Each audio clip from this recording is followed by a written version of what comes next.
मंगलवार के दिन जम्मू कश्मीर के पहलगाम में पर्यटकों के ऊपर आतंकवादी हमला हुआ है, जिसमें कुल 26 पर्यटकों की मौत हो गई और काफी लोग घायल भी हुए हैं।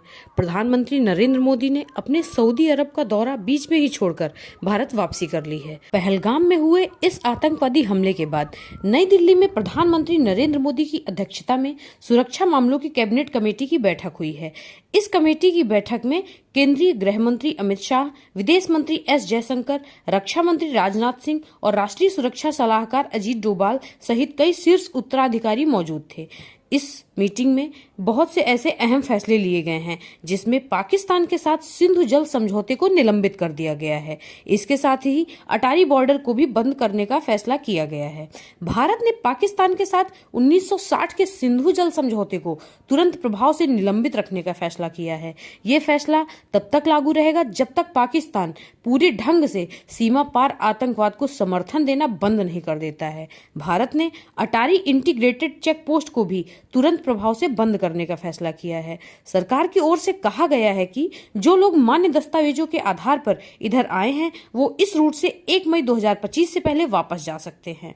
विदेश सचिव विक्रम मिस्री ने कहा कि अब पाकिस्तानी नागरिक सार्क वीजा छूट स्कीम के तहत जारी वीजा के आधार पर भारत की यात्रा नहीं कर पाएंगे।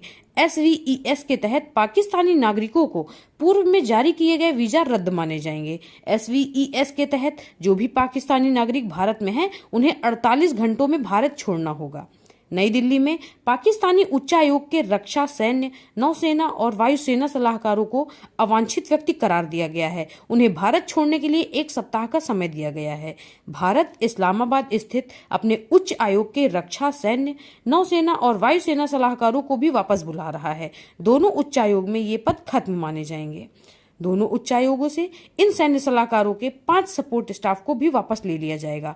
उच्च आयोग में कर्मचारियों की संख्या 55 से धीरे धीरे घटाकर 33 कर दी जाएगी। ये फैसला 1 मई 2025 से लागू हो जाएगा। CCS ने देश में सुरक्षा स्थिति की समीक्षा की है और सुरक्षा बलों को बेहद चौकस रहने को कहा है। बैठक में यह भी कहा है कि पहलगाम हमले की साजिश रचने वालों के खिलाफ पूरी कार्रवाई की जाएगी। इसमें कहा गया है कि जिस तरह से तहव्वुर राना को भारत लाया गया, उसी तरह भारत के खिलाफ आतंकवादी कार्रवाई करने वालों को छोड़ा नहीं जाएगा। पहलगाम हमले की दुनिया भर में कड़ी निंदा की गई है।